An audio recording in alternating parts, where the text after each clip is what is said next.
Eh, Muy buenas tardes. Nos reunimos hoy ante una convicción clara, que es que la historia no puede comprenderse sin la contribución decisiva de unas mujeres que escribieron en ella sus nombres. Mujeres que, desde contextos muy distintos, influyeron de manera profunda en la configuración religiosa, política, social y moral de su tiempo. Mujeres que demostraron su valía dando uso a su libertad, que demostraron que el destino no podía reducirlas a soportar sus circunstancias. Pues, como afirmó Junger, solo los hombres libres pueden hacer auténtica historia. La historia es la impronta que el hombre libre da al destino. Esa es la verdadera libertad de la que hicieron gala estas mujeres. El encuentro que inauguramos busca hacer honor a aquellas figuras. Ya es el 7º ciclo del genio femenino que cambia el mundo. La 7ª vez que nos reunimos en torno a grandes mujeres de la historia. Aquí proponemos un recorrido a través de 4 figuras cuya relevancia trasciende su época y su geografía. Santa Elena, María de Austria, María Pita y Santa Teresa de Calcuta. 4 mujeres de distintas épocas que se enfrentaron con valentía a la inmensidad que marcaba sus vidas. Una inmensidad de dificultades que asumió Santa Elena con la misión de recuperar las reliquias de su perseguida fe. Una inmensidad de responsabilidad que asumió María de Austria como emperatriz en medio de una Europa sumida en conflictos donde se jugaba su destino. Una inmensidad de peligros que María Pita combatió cuando una tempestad de acero y pólvora amenazaba con arrasar su ciudad, su gente y su patria. Una inmensidad de miseria que Santa Teresa se encontró en la India, donde la llevó a sumergirse allí donde nadie quería. Todas nos hablan de su entrega por una causa. Todas son ejemplos de libertad, de decidir y actuar cuando todo parece estar en contra. Todas son referentes de esperanza. Ni el peso del destino, ni la inmensidad de los tiempos nos impiden hacer historia y cumplir con la vocación a la que Dios nos ha llamado. Todas ellas nos han dejado una huella que perdura, y por eso las recordamos como grandes mujeres de la historia. Vidas y memoria nos convocan hoy, ya que, siguiendo a Heródoto, la historia se escribe con la esperanza de evitar que se pierda el recuerdo de lo que hombres y mujeres hemos sido. Muchas gracias y sean todos bienvenidos. Y ahora daré paso a presentar a los ponentes que nos acompañarán hoy en esta sesión. Santa Elena, nuestro primer perfil, será tratada por Eduardo Baura García, licenciado en Humanidades y doctor en Historia por la Universidad CEU San Pablo. Es profesor de Historia Contemporánea en la misma universidad, donde imparte clases en diferentes grados y en el máster de Historia Contemporánea. Autor asimismo de varias publicaciones, entre las que destacamos Israel y Palestina, Historia de un conflicto interminable, y desde 2022 reseña libros en el periódico El Debate. En segundo lugar, María de Austria será presentada por Alberto Bárcena Pérez, licenciado en Derecho y doctor en Historia, con la tesis La redención de penas en el Valle de los Caídos. Es uno de los grandes especialistas en masonería a nivel mundial. Antiguo profesor del Instituto de Humanidades Ángel Ayala, está especializado en Historia Contemporánea, Iglesia Católica y Masonería, como lo reflejan sus numerosos libros, La guerra de la Vendée, Iglesia y Masonería o La pérdida de España, en 2 volúmenes.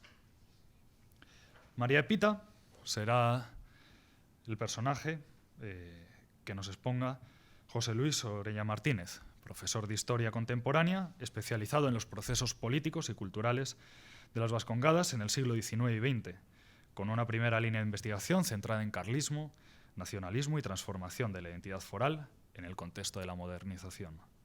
Una segunda línea analiza la articulación del catolicismo social en el Estado liberal, la democracia cristiana y el nacionalcatolicismo durante el régimen franquista. Desarrolla además estudios comparativos sobre la formación de la sociedad contemporánea en Polonia y España, en colaboración con la Universidad de Varsovia. Es doctor en Historia Contemporánea por Deusto y Derecho Político por la UNED.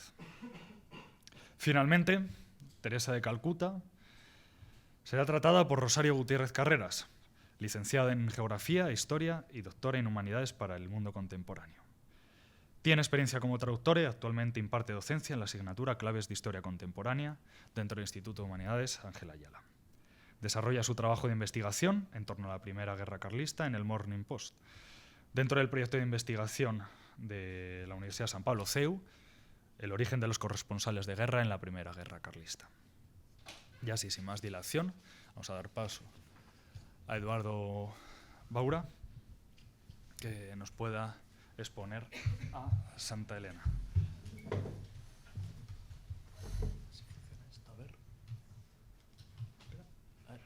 Ahí está. Este es Teresa de Calcuta. No, otro mensaje.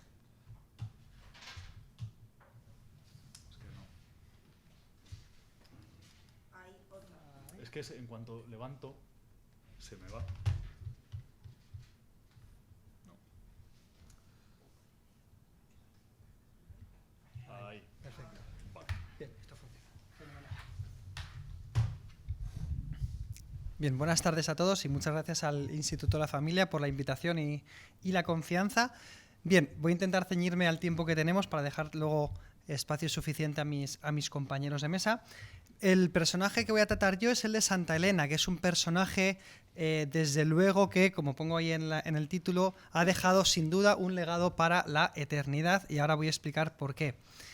Con respecto a fuentes sobre su vida, que sepamos que tenemos tanto fuentes del ámbito eclesiástico como fuentes paganas. Las cito ahí, no voy a entrar en consideraciones mucho más profundas, pero tenemos a Eusebio de Cesarea, que es el gran biógrafo del que va a ser su hijo, el emperador Constantino.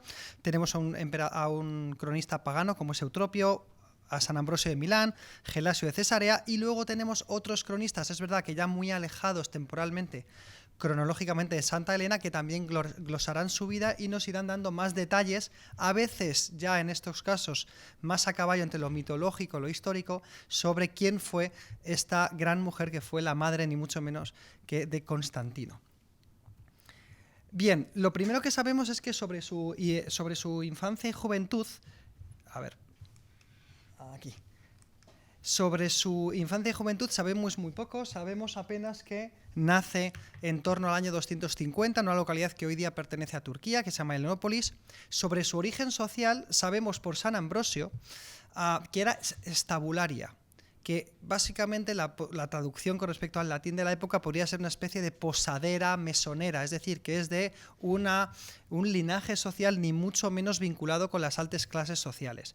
No es algo peyorativo, sino que simplemente explica su contacto con oficiales del ejército, porque vamos a ver que lo que le va a hacer famosa al principio a Santa Elena va a ser que va a contraer matrimonio con un oficial especialmente prometedor dentro del ejército romano, como va a ser Constancio Cloro.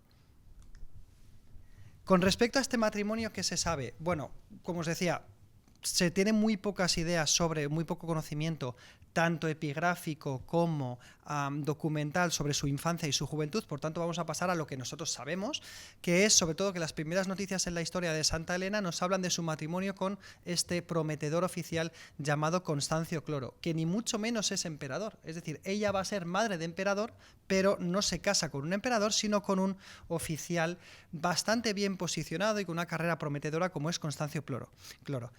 Se unen, y pongo unen y no matrimonio aposta, porque no se sabe exactamente qué tipo de matrimonio dentro del derecho romano tuvieron ellos, porque estaban como dos niveles. Primero, el matrimonio con todas las de la ley, que solían ser para personas que venían de la misma extracción social, y luego había otros matrimonios, como por ejemplo es el que se piensa que era, en este caso, que se les conocía como concubinato. No tiene nada que ver con el concubinato tal y como lo conocemos hoy día, sino simplemente es una unión aceptada dentro del Imperio Romano, pero de rango algo inferior, aunque es una unión estable, que se corresponde bastante bien con el caso de una persona de una escala social bastante diferente a la otra. Se casan en torno al año 270 y ya 2 años después nace Constantino, en la actual localidad de Niš, que pertenece a Serbia hoy día y que entonces era el Imperio Romano. Algo va a suceder en el año 288 y doy un pequeño salto. ¿Por qué? Porque no tenemos noticias de Santa Elena hasta el año 288. ¿Por qué? Porque se produce un cambio en el Imperio Romano, por el cual el emperador Diocleciano, como había muchas guerras civiles intestinas en el imperio, decide dividir el imperio en dos, Imperio de Occidente e Imperio de Oriente, y a su vez cada una de estas partes dividirlas en dos. De tal manera que vamos a ver que se ve en el mapa un imperio romano dividido en 4 partes, y este Constancio Cloro, marido de Santa Elena, va a ser el encargado de ocuparse de la zona más occidental, lo que sería el César de Occidente. No sé si se puede ver bien en la imagen, pero Constancio Cloro se va a hacer cargo de lo que hoy día sería la Galia y las Islas Británicas. Y en ese momento, el que era su superior, que era el Augusto de Occidente, que también lo tienen en el mapa, llamado Maximiano, le dice: tienes que repudiar a tu esposa, a Santa Elena. ¿Por qué? Porque al final es de extracción baja, y si tú quieres llegar a ser Augusto, es decir, el superior de toda esta zona, tienes que casarte con mi hijastra en un matrimonio político, hijastra que se llamaba Teodosia. Y por tanto, en ese año, en el año 288, Constancio Cloro, no se sabe si contra su voluntad o simplemente tuvo que hacer un sacrificio político, decide repudiar a Santa Elena y anular unilateralmente el matrimonio con Santa Elena y casarse con la hijastra de su protector, llamado Maximiano. En ese momento dejamos de tener constancia de Santa Elena, porque entre el año 288 y el año 306 va a ser desplazada de la corte. Ha sido repudiada por parte de Constancio Cloro, que ahora es César de Occidente, y no sabemos nada más de ella. Las siguientes noticias que vamos a tener de ella son cuando su hijo Constantino, su único hijo que se sepa, va a ser, por sorpresa totalmente, proclamado emperador por sus propias huestes en la ciudad de York, en la actual Gran Bretaña, porque su padre, Constancio Cloro, había muerto, y era tal la ascendencia que tenía Constantino sobre sus compañeros de tropas que van a ser las propias legiones las que, contra los usos y costumbres de ese momento, lo declaren emperador. Y una de las primeras decisiones de Constantino va a consistir en rehabilitar la figura de su madre. Le va a dar un palacio en la corte de Roma, va a ser una persona especialmente preeminente en el nuevo imperio gobernado por Constantino. Es más, se le va a dar el título de Augusta, algo que no era habitual en ese momento. Va a poder tener privilegios como acuñar moneda propia, acceso al tesoro imperial, etc. Luego viene un suceso en la historia que seguramente os sonará mucho a vosotros, que es la batalla de Puente Milvio, en el año 312, que es cuando Constantino se enfrenta con su gran rival por el imperio, que es Magencio. Y aquí, según el cronista, sucede una cosa o sucede otra, pero básicamente lo que va a suceder es que Constantino, que ni mucho menos era cristiano, o bien en un sueño, como reflejó en ese precioso cuadro Piero de la Francesca, o bien en una especie de visión diurna, se le aparece un símbolo que después nosotros vamos a conocer como crismón, y se le va a decir una frase que traducida al latín va a ser in hoc signo vinces, es decir, con este signo vencerás. Y ahí es cuando Constantino decide labrar en los escudos de sus oficiales y de sus soldados ese símbolo que ya existía, no es que se lo invente Constantino, pero que solo algunos de los primeros cristianos utilizaban, que lo tenéis ahí, que es con las dos letras, con la G y con la Rho de griegas, que simbolizan el Christos, con el alfa y con el omega, que tan conocido se ha hecho, que no era, hay que decirlo, el símbolo más utilizado ni mucho menos por los cristianos de la época. Y luego llega el famoso edicto de Milán de Constantino, por el cual va a dejar de perseguir a los cristianos. Se declara la libertad de culto en el imperio romano, y los cristianos dejan de ser perseguidos.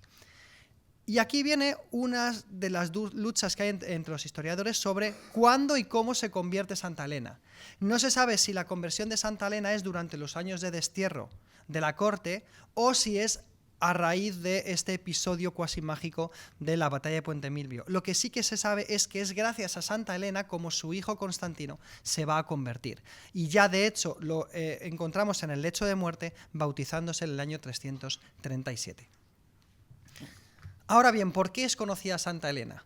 No es solo por ser madre de Constantino, sino que es por su prodigioso y muy meritorio viaje a Tierra Santa. Entre los años 326 y 328 va a llevar a cabo una misión imperial enviada por su propio hijo Constantino para ir a Tierra Santa, rescatar de las ruinas los santos lugares, si es posible encontrarse con la Vera Cruz, con la Sagrada Cruz de Cristo, y parece ser que esta es la última misión, erigir una serie de basílicas para rendir culto a estos santos lugares. Ahí tienen el itinerario en el mapa y tienen una cita de un cronista que se habla de cómo fue este viaje.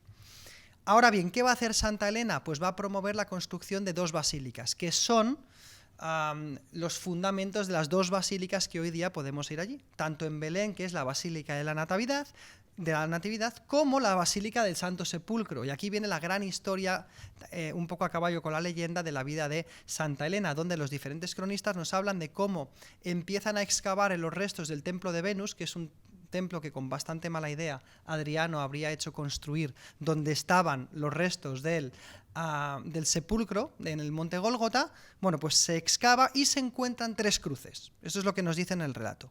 Y cuando se encuentran las 3 cruces, aquí ya difieren las fuentes, pero el relato que más ha cundido en la historia ha sido que de las 3 cruces se reconoce la vera cruz, la cruz de Cristo, porque todavía guarda la inscripción de INRI que mandó Poncio Pilato grabar. Luego hay una historia que se piensa que es apócrifa, diciendo de cómo realmente supieron que era la vera cruz, donde cogieron a una mujer moribunda y le pasaron trozos de las 3 cruces.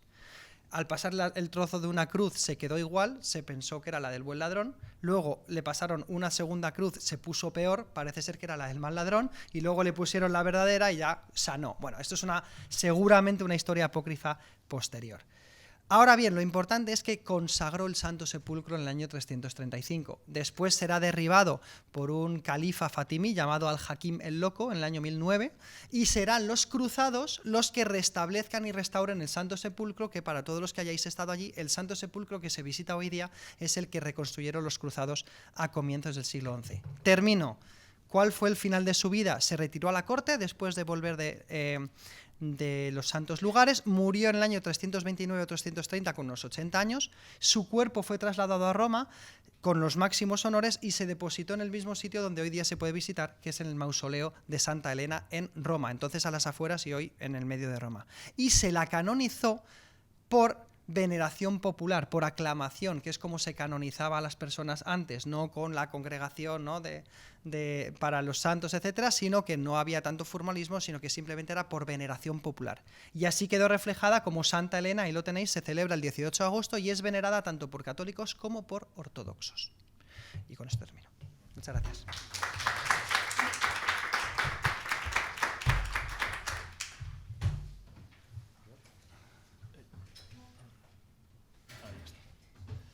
Damos paso a Alberto Bárcena, que nos va a hablar sobre María de Austria.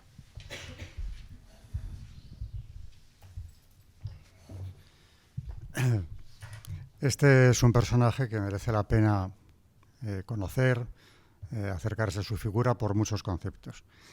En primer lugar, en ella, como en muchas señoras de su dinastía, encontramos una síntesis de lo que era la España de entonces.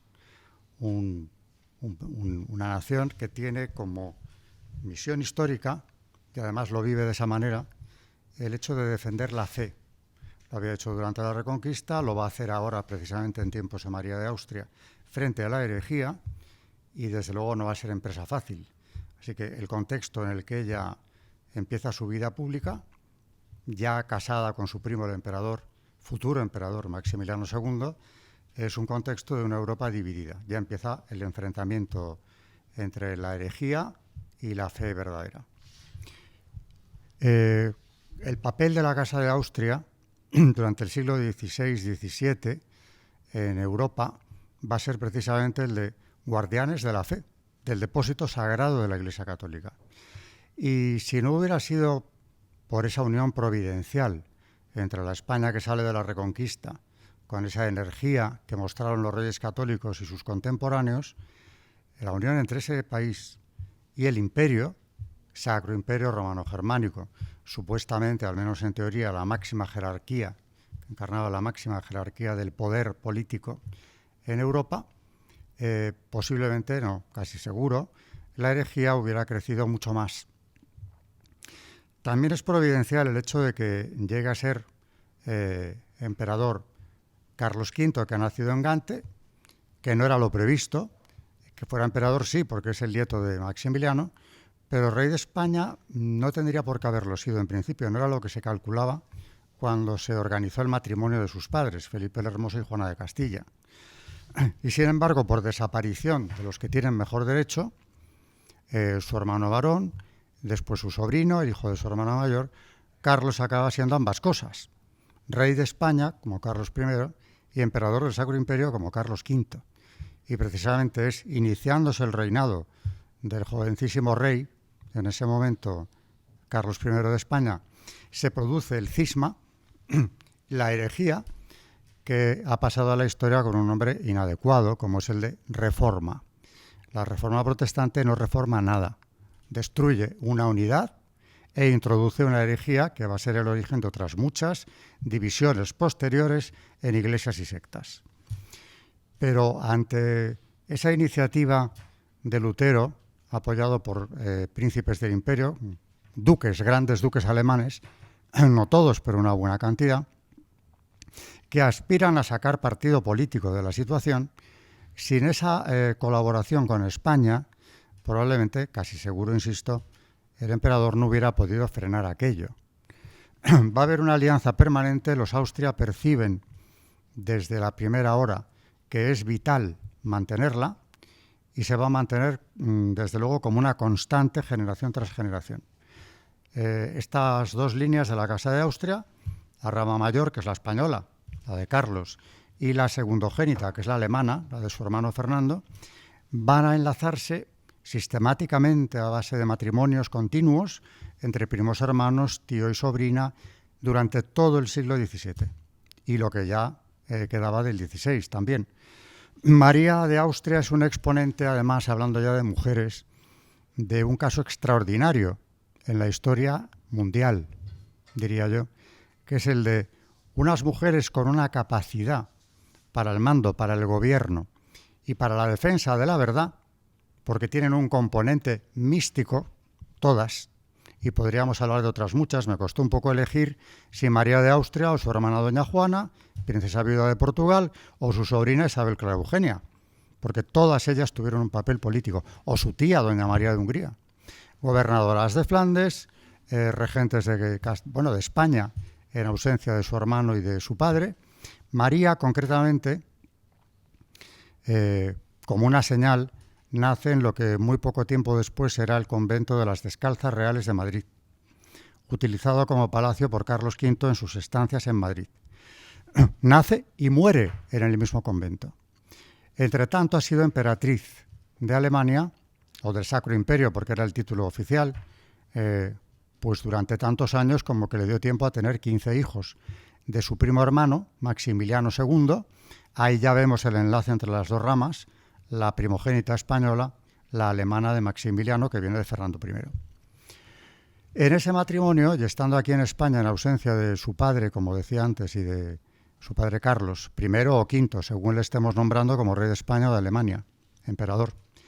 En ausencia de su padre y de su hermano, Felipe II, por quienes ella siente verdadera veneración, yo diría que incluso más por su hermano, se identifica más con Felipe II que con su propio padre, ella va a ser, junto con su marido Maximiliano, en un futuro ya próximo entonces, emperador, con el título de Maximiliano II, pero también rey de Bohemia y rey de Hungría, porque la Casa de Austria tiene luego esos estados patrimoniales que unir al imperio.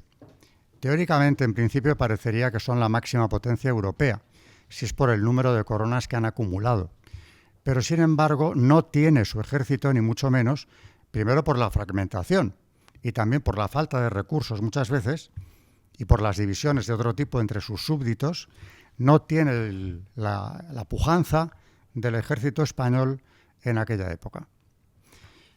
María lo que va a hacer durante el tiempo que gobierna España en ausencia de padre y hermano, junto con Maximiliano, tenemos a todo un futuro emperador y titular de todas esas coronas centroeuropeas, gobernando España de la mano de su mujer. Durante ese tiempo, ¿qué va a hacer? Gobernar con verdadero equilibrio, mano firme, pero mucho equilibrio, los distintos reinos que le toca regir desde España, con Maximiliano identificada plenamente. Y sin embargo, cuando muere Maximiliano, ya están en Viena, se han trasladado, o en Praga, vivían entre Praga y Viena. Ella decide volver a España porque, estando en el corazón del imperio nada menos, y después de haber sido emperatriz tantos años, piensa que ella donde tiene que estar es aquí, y vuelve.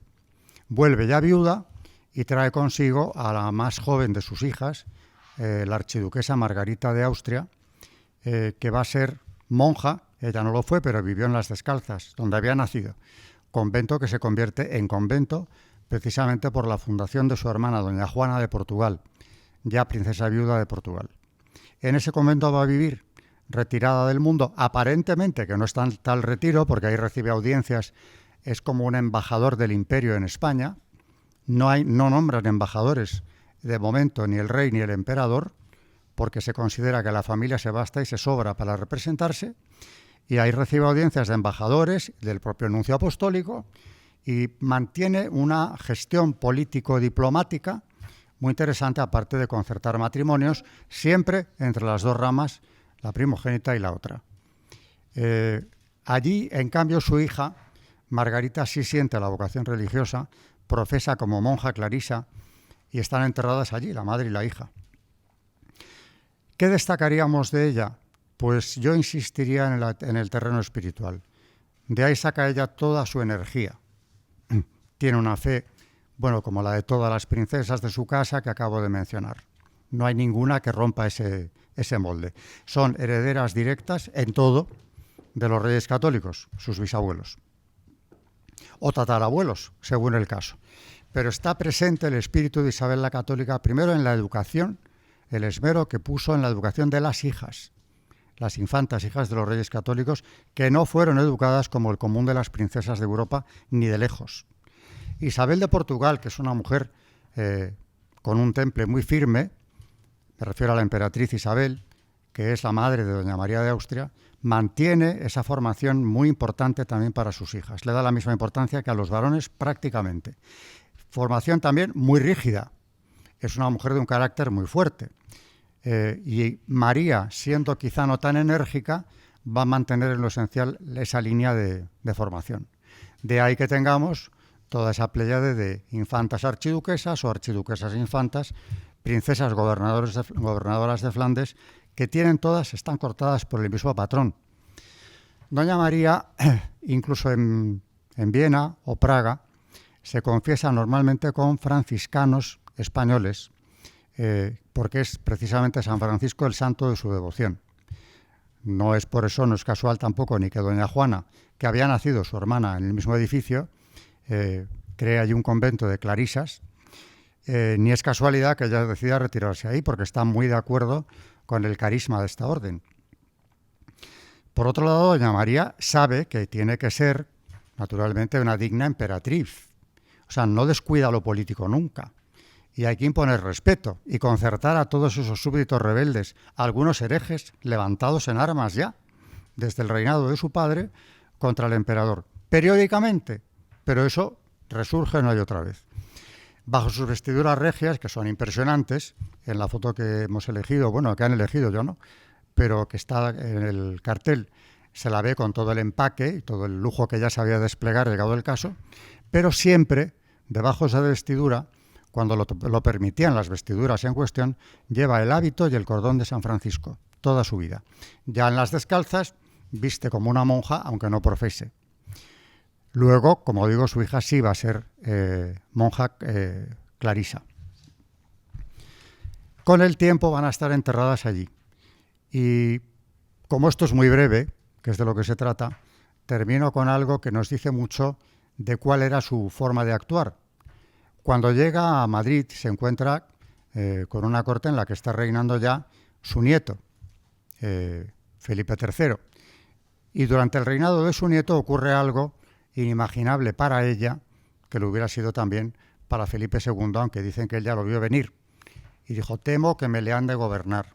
A Felipe III, excelente persona y desde luego un católico ejemplar, padre de familia también, pero como rey bastante dejado de sus funciones, que es el que comienza con el régimen de los válidos, especialmente el duque de Lerma y los válidos del válido, entre los cuales abundó la corrupción. Eso a doña María, que en el convento está perfectamente informada de todo lo que ocurre, le escandaliza gravemente. Y además, para el duque de Lerma tiene el peligro de que los reyes, Margarita y Felipe, visitan a su abuela constantemente. O sea, ya no está en clausura. Vive con ellas, pero recibe a quien quiera. Y desde luego a los reyes constantemente. ¿Qué ocurre? Que es la mayor presión que recibe Felipe III para que cese el régimen de los válidos es la que le viene de su abuela. Abuela emperatriz, no lo olvidemos, y que además tiene un prestigio bien ganado en toda Europa y que, por otro lado, conoce el panorama europeo como muy pocas personas de su tiempo, naturalmente por los cargos que había estado encarnando. Lucha contra el duque de Lerma y finalmente él, que lo sabe, está perfectamente informado, es capaz de trasladar la corte a Valladolid. Hay muchos motivos, se ha hablado de la especulación inmobiliaria que llevó a cabo allí. Todo eso es menor, aunque hubiera otros motivos, y lo que pesa más es el hecho de alejarse de doña María, a la cual no podía matar, por supuesto, ni deshacerse de ella de cualquier otra manera, sino llevándose al rey. Y consigue algo tan gigantesco como trasladar la ya enorme corte, con todos los consejos, a Valladolid, ciudad que no estaba preparada en absoluto para recibir esa carga, dejando a Madrid, que había hecho gastos enormes en los últimos años, desde que es capital con Felipe II, desprovista de la titularidad, de la capitalidad del imperio español, que no tiene que ver demasiado con el austríaco, con el alemán, para ser exactos.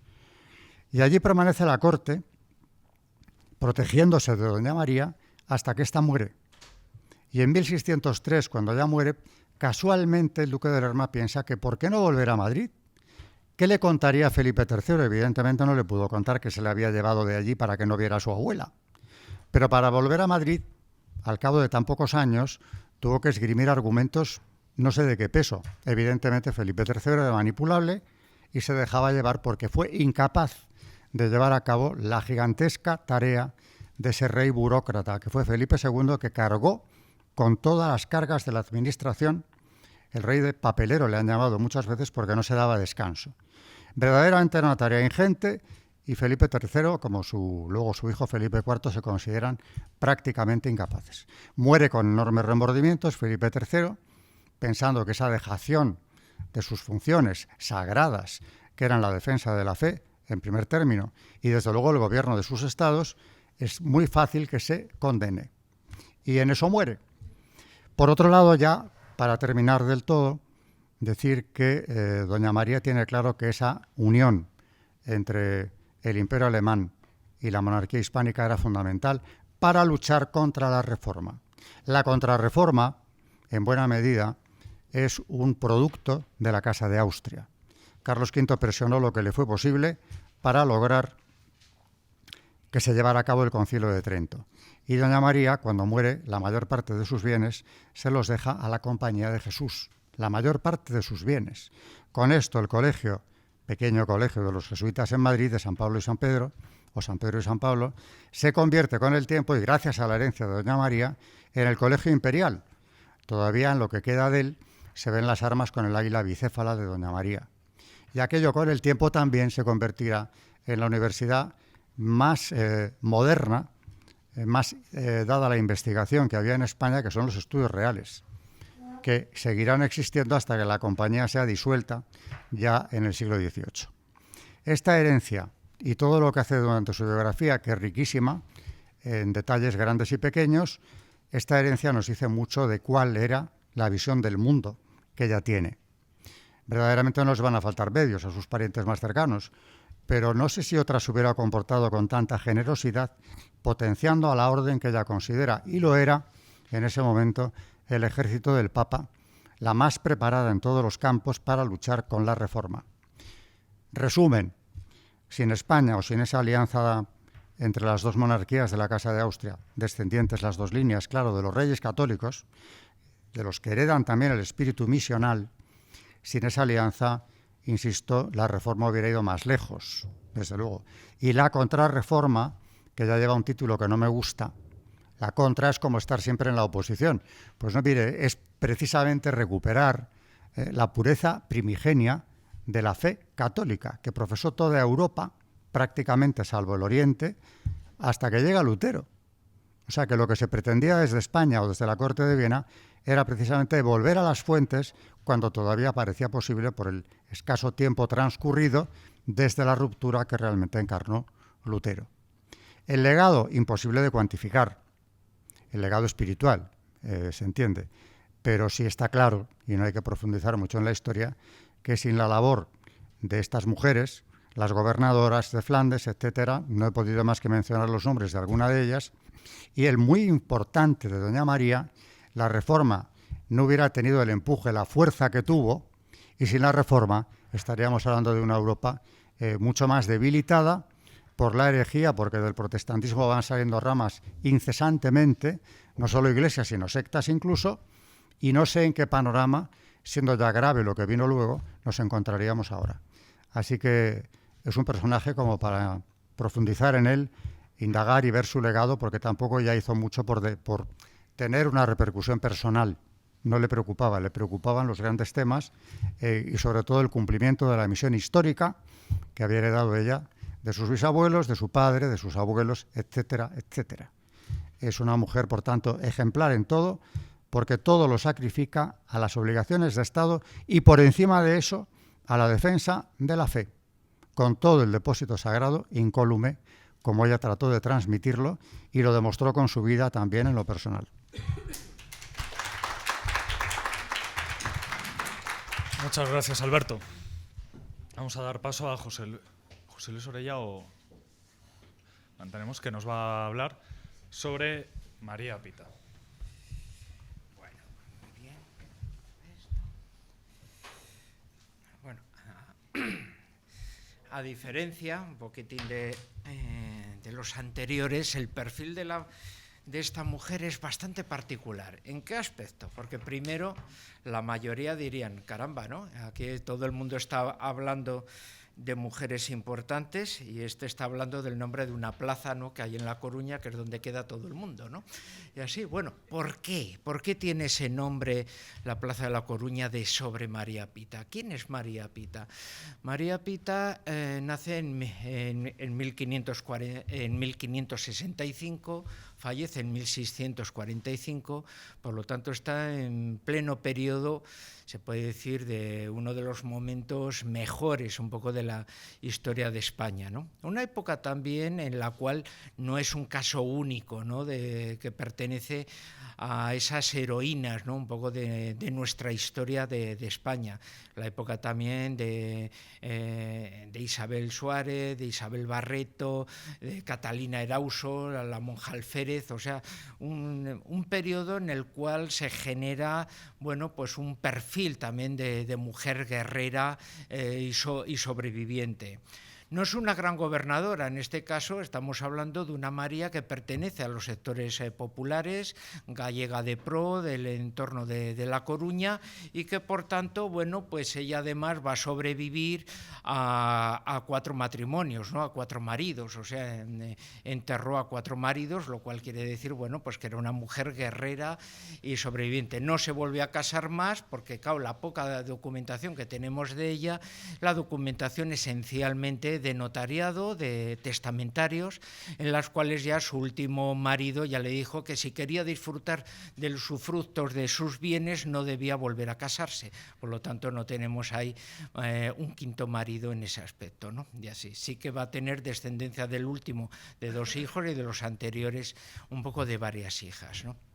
Y así decimos, bueno, pues entonces esta mujer que sobrevive a tantos matrimonios, ¿qué es lo que hizo? Porque por eso no se va a incorporar como un gran perfil de la mujer en nuestra historia. Pues no es eso. Va a tener un alter ego, ¿no? ¿Cuál es ese alter ego? Bueno, pues Francis Drake, ¿no? O sea, el símbolo, podemos decir, de los grandes piratas, esencialmente de los corsarios ingleses, ¿no? Un Francis Drake que pasa a la historia porque por orden de Isabel Tudor será uno de los que se dediquen al saqueo un poco de nuestro imperio americano, ¿no?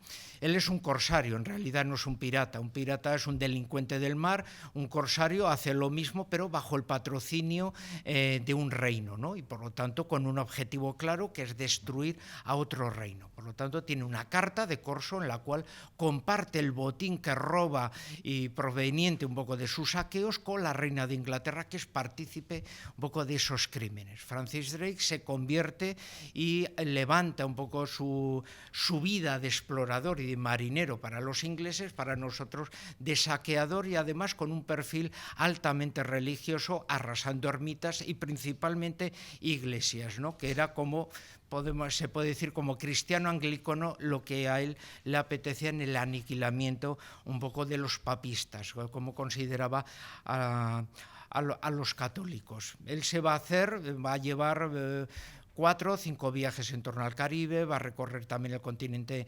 americano con sus saqueos, dará la segunda vuelta al mundo después de la que desarrolló nuestro querido Elcano, etcétera. Y dice, bueno, ¿qué tiene que ver María Pita con esto? Esperemos todavía un momento.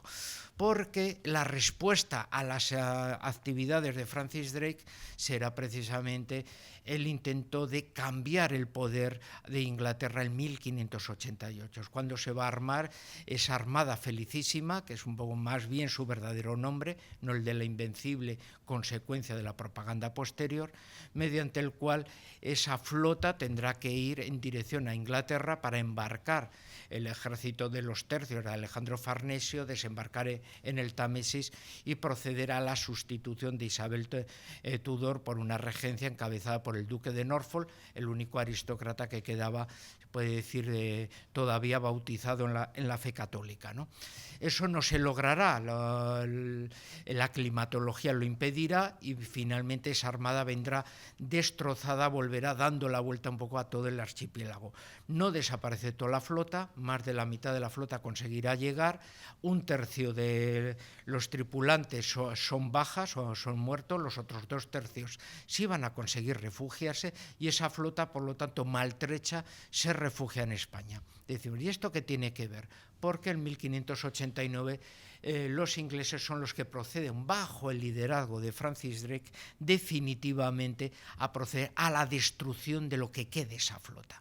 Ahí es donde van a ir a recorrer los puertos un poco del Cantábrico y esencialmente La Coruña, donde se habían refugiado una parte, y para ir bajando por la costa hacia Lisboa para destruir lo que quedase de ese resto. Esa flota inglesa será la que en 1589 desembarque en las costas coruñesas y vayan a tomar la ciudad de La Coruña. Pondrán desde luego sus minas, o sea, sus barriles de pólvora aprensados a través de galerías en la muralla, abrirán uno de los importantes huecos en la muralla y de esa manera las huestes inglesas penetrarán en la ciudad ya para tomarla finalmente.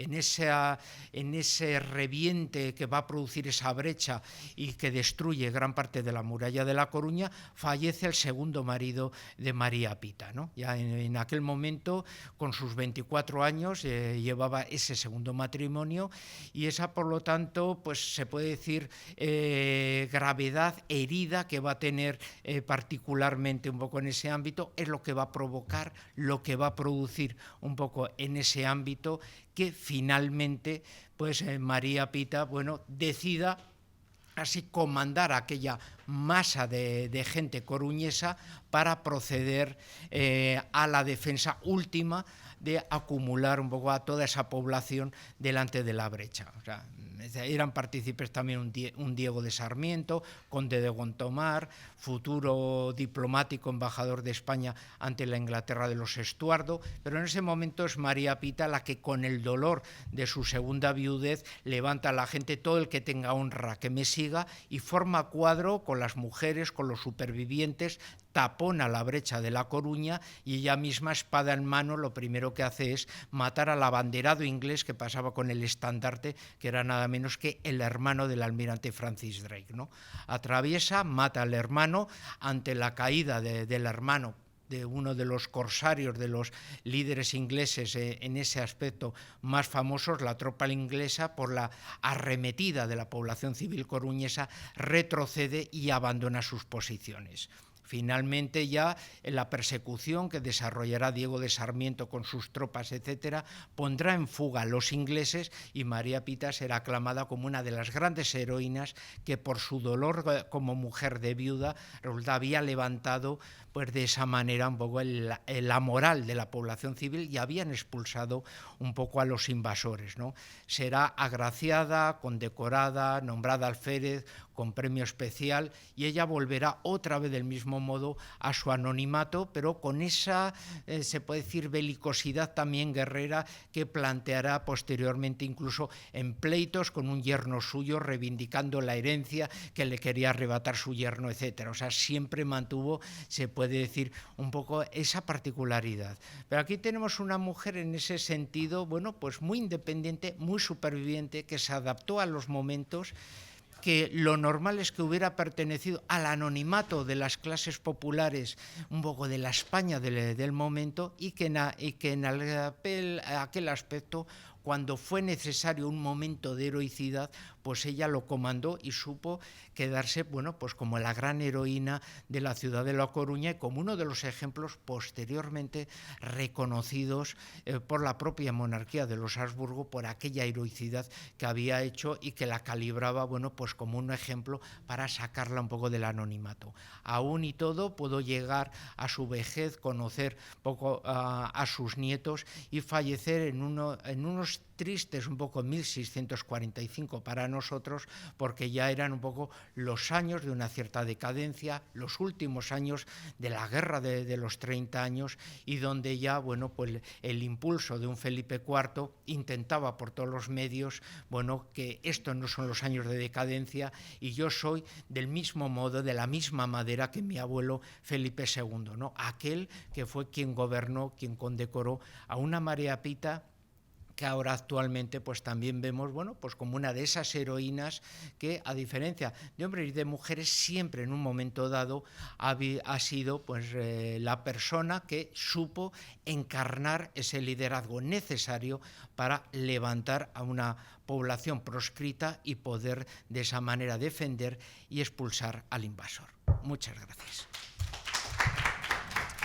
Muchísimas gracias, José Luis. Vamos a terminar la jornada de mano de Rosario Gutiérrez Carreras sobre Santa Teresa de Calcuta. Sí.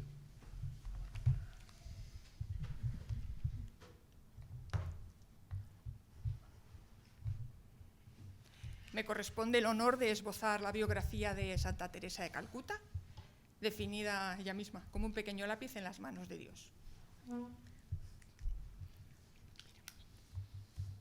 Voy a intentar trazar una breve biografía y luego considerar puntos muy importantes que nos ha proporcionado. Nació en lo que hoy día es la capital de la antigua República Yugoslavia de Macedonia, en Skopje, que antiguamente era Albania. Ella misma se definía como albanesa de nacimiento, india de adopción, católica de espíritu y ciudadana del mundo. Era la pequeña de sus hermanos, la familia era católica, asistían a una iglesia católica llevada por los jesuitas. Desde joven se sintió atraída por el Sagrado Corazón. A los 18 años, en cumplimiento de una vocación que ya se venía fraguando, se va a Irlanda para ingresar en las Hermanas de Loreto, dedicadas a la enseñanza, que son la congregación de la Bienaventurada Virgen María, que en España conocemos como las irlandesas. A pesar de ser albanesa, allí aprendió inglés, no estuvo mucho tiempo porque llegó en septiembre, ella deseaba ir como misionera a la India y efectivamente en barco se traslada a la India, donde llegará a Calcuta, una fecha muy señalada para nosotros, el día de la Epifanía, y que luego se repetirá en otro hecho relevante en su vida. Emitió los votos temporales en el 31, se renovaban cada año, durante 3 años, y luego otro periodo de 3 años, hasta ya hacer la profesión perpetua, que le llega en 1937. Estuvo destinada como profesora en un colegio en un barrio de Calcuta, y la verdad es que fue una época muy feliz para ella, también para sus religiosas compañeras, para las alumnas, lo recordó siempre con mucha alegría. En 1942 emitió un voto privado por el que se comprometía bajo pecado mortal a seguir siempre hasta el extremo la voluntad de Dios. Y eso lo hemos sabido porque todo lo que hemos sabido, lo hemos sabido a su muerte, porque todas las iluminaciones que tuvo apenas las contó a nadie, solo con los sacerdotes con los que se dirigía, y les pedía por favor que destruyeran las cartas, cosa que no se dio luego en realidad.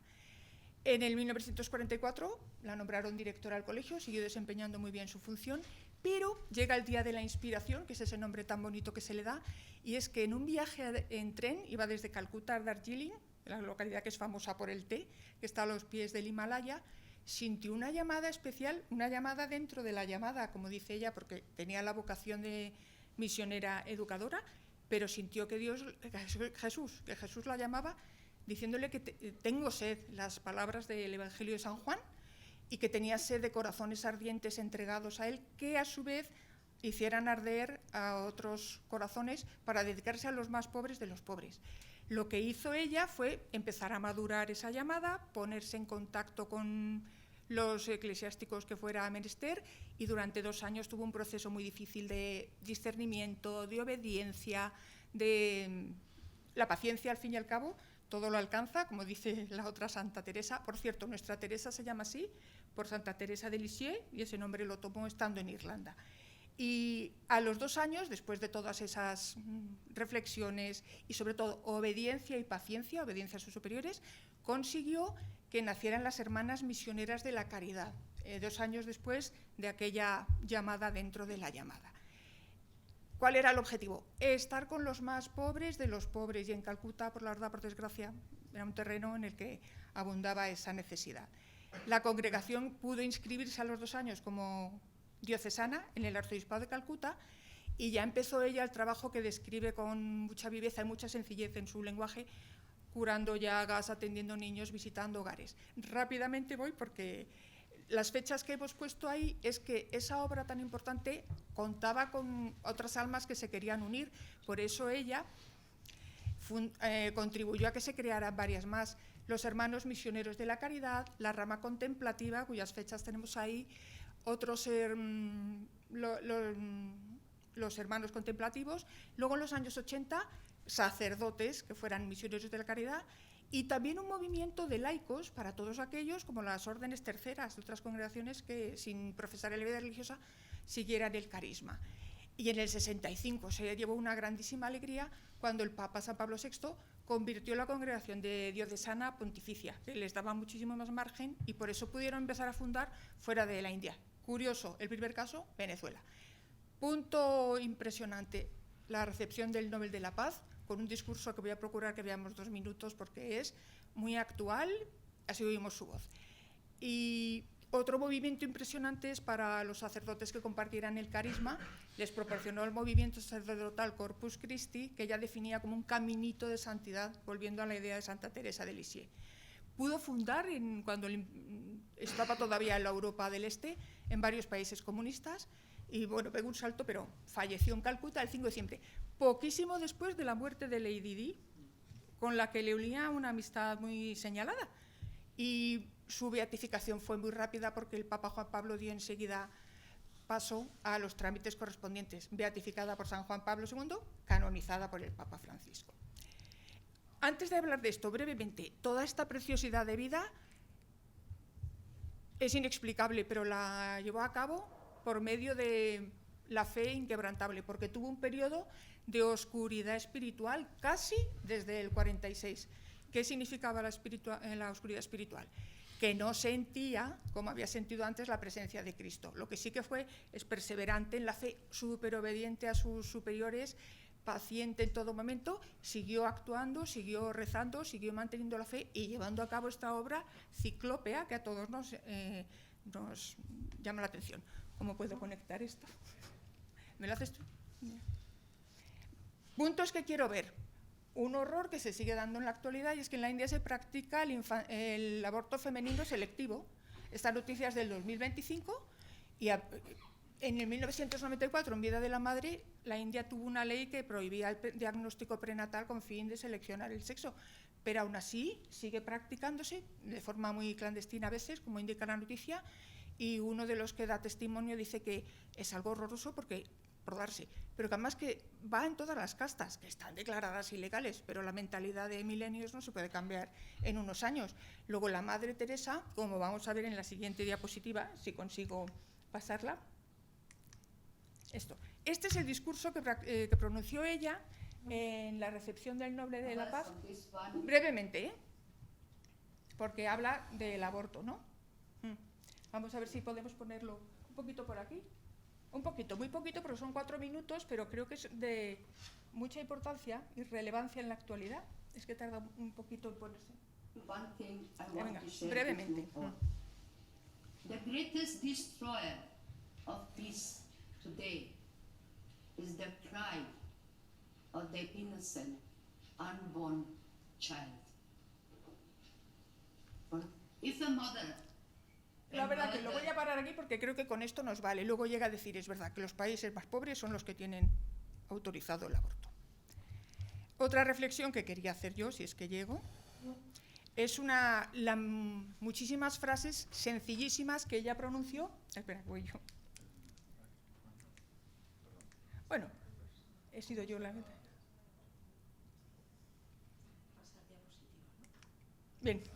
Esta la he tomado el Yucat para la confirmación, pero es que muchísimas de las frases, insisto, son sencillísimas, pero bien profundas. Aquí nos habla de que somos conductores de la luz de Cristo y traído a la actualidad con los apagones, pues realmente nosotros, yo creo que solo tenemos apagón cuando cometemos pecado mortal, pero tenemos que procurar pues, seguir siendo la luz. Esta foto creo que no necesita explicación, está tomada en el Bronx, es de los varios encuentros que tuvieron, Lady Di, fallecida unos días antes, y la Madre Teresa. A la Madre Teresa se le ofició un funeral precioso en un estadio Calcuta cubierto, con asistencia de personalidades relevantes, y el vídeo está en YouTube también, es que es una preciosidad porque las propias autoridades indias hicieron un cortejo con soldados, bueno, la verdad que es emocionante.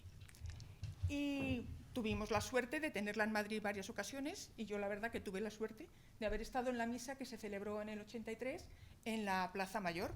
Yo creo que era alcalde Álvarez del Manzano, y pues esa suerte que tenemos. Y por supuesto que tienen en casa las hermanas las misioneras de la caridad, porque lo de hermanas lo he tomado de Alfa y Omega.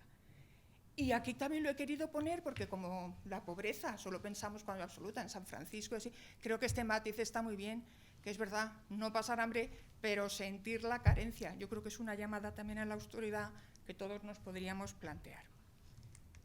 Estas son las fuentes que he usado y quiero que para acabar le podemos pedir que interceda por nosotros, por supuesto, recordar el día de su nacimiento a la vida eterna, es el día de su fallecimiento en la tierra, el 5 de septiembre, y la oración tan bonita de todas las que tiene, que he plantado allí. Y gracias a todos por invitarme y por asistir y por participar.